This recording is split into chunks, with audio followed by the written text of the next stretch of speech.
اعوذ باللہ من الشیطان الرجیم، بسم اللہ الرحمن الرحیم۔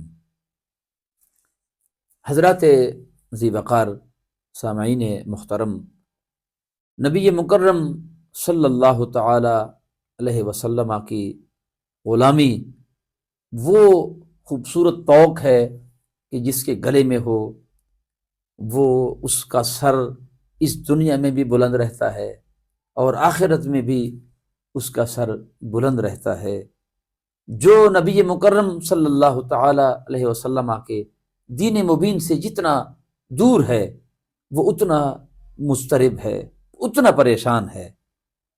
وہ نبی مکرم صلی اللہ تعالی علیہ وسلم کی غلامی کا جو طوق ہے وہ اگر انسان اس پہ غور کر لے کہ سارا سکون اس چیز میں ہے کہ بندہ اللہ سے محبت کرے، اس کے رسول سے محبت کرے، اور پھر وہ اللہ کے حضور وہ سرخرو جب جاتا ہے نا، تو آپ ذرا اندازہ کر لے کہ حضرت یحییٰ بن اقسم کا انتقال ہوا۔ یہ اللہ کا ایک محبوب ہے، نیک بندہ ہے، اور مامون الرشید کے دور میں قاضی تھے بغداد شریف کے۔ جب ان کا انتقال ہوا تو آپ کو کسی نے خواب میں دیکھا، اور خواب میں انہوں نے ان سے عرض کی کہ میرے اللہ کریم نے آپ کے ساتھ کیا معاملہ کیا؟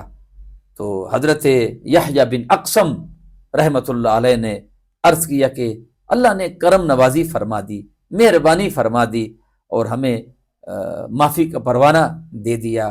تو اس بندے نے خواب میں حضرت یحییٰ بن اقسم سے کہا کہ وہ تو ٹھیک ہے مگر بہانہ کیا بنا؟ سبحان اللہ! یعنی ٹھیک ہے، آپ ایک جج بھی تھے، ایک قاضی تھے، ایک بڑے مقام پر تھے، بڑے بڑے فیصلے آپ کرتے تھے، اور یقیناً شریعت کے مطابق ہی فیصلے آپ کرتے تھے، مگر یہ ہے کہ اللہ نے جب کرم کر دی، مہربانی کر دی، اور آپ کو معافی کا پروانہ دے دیا، تو ہمیں یہ بھی تو ذرا بتا دینا کہ بہانہ کیا بنا؟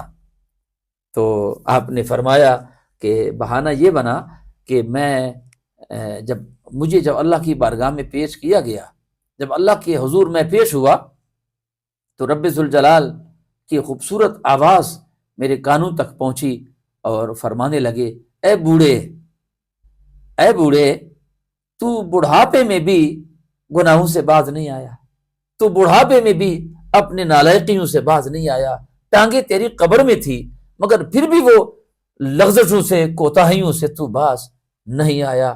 تو میں نے اللہ کی توفیق سے، اللہ نے مدد کی، اور میں نے اللہ کی توفیق سے عرض کیا، اے میرے اللہ، میں نے تو تیرے بارے میں یہ کچھ نہیں سنا تھا جو سن رہا ہوں، میں نے تو کچھ اور سنا تھا تیرے بارے میں۔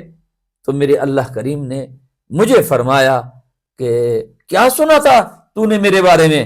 تو میں نے عرض کیا، اب توجہ فرماؤ حضرات ذی وقار، حضرت یحییٰ بن اقسم عرض کرتے ہیں کہ میں نے عرض کیا کہ مجھے عبد الرزاق نے بتایا، انہیں معمر نے بتایا، انہیں زہری نے بتایا، انہیں عروہ بن زبیر نے بتایا، انہیں عائشہ پاک نے بتایا، انہیں آپ رسول اللہ صلی اللہ تعالی علیہ وسلم نے بتایا، اور انہیں جبرائیل نے بتایا، اور جبرائیل کو میرے رب نے بتایا، اور یہ بتایا کہ جب کوئی مسلمان اسلام میں بوڑھا ہو جائے اور بوڑھا ہو کر مر جائے تو اللہ فرماتا ہے کہ مجھے عذاب دیتے ہوئے شرم آتی ہے، مجھے عذاب دیتے ہوئے شرم آتی ہے۔ تو یا اللہ، میں تو بوڑھا ہو کر اسلام میں تیرے پاس آیا ہوں، اور اللہ سننے کو کچھ اور مل رہا ہے، میں تو بوڑھا ہو کر تیری بارگاہ تک پہنچا ہوں۔ اب ذرا توجہ فرماؤ، اللہ کی رحمت کو جوش آتا ہے۔ اللہ کریم نے فرمایا کہ صدقہ عبد الرزاق، صدقہ معمر، صدقہ زہری، اور صدقہ عروہ بن زبیر، اور صدقہ عائشہ، اور صدقہ رسول اللہ صلی اللہ تعالی علیہ وسلم، اور صدقہ جبریل، اور میں تو سارے سچوں کا سچا ہوں، میں تو سارے سچوں کا سچا ہوں۔ غفرت لک، جا میں نے تجھے معاف کر دیا ہے، جا میں نے تجھے معافی کا پروانہ دے دیا ہے، میں تو سارے سچوں کا سچا ہوں۔ اور حضرات ذی وقار، اس خوبصورت عمل پر اللہ رب العالمین نے مجھے معاف کر دیا۔ رب ذوالجلال کے حضور دعا کیا کرو، رب ذوالجلال اپنے قہر سے بچائے، اپنے غضب سے بچائے، اور رب ذوالجلال ہمارے ساتھ رحمت کا معاملہ فرمائے۔ اللہ فرماتا ہے کہ لا تقنطوا من رحمت اللہ، میری رحمت سے کبھی مایوس نہ ہو۔ رب ذوالجلال ہم سب کے صغیرہ اور کبیرہ گناہوں کو معاف فرمائے، اور دین مبین کے حرام کو حرام اور حلال کو حلال جاننے کی توفیق عطا فرمائے۔ بہت بہت شکریہ۔ السلام علیکم ورحمۃ اللہ وبرکاتہ۔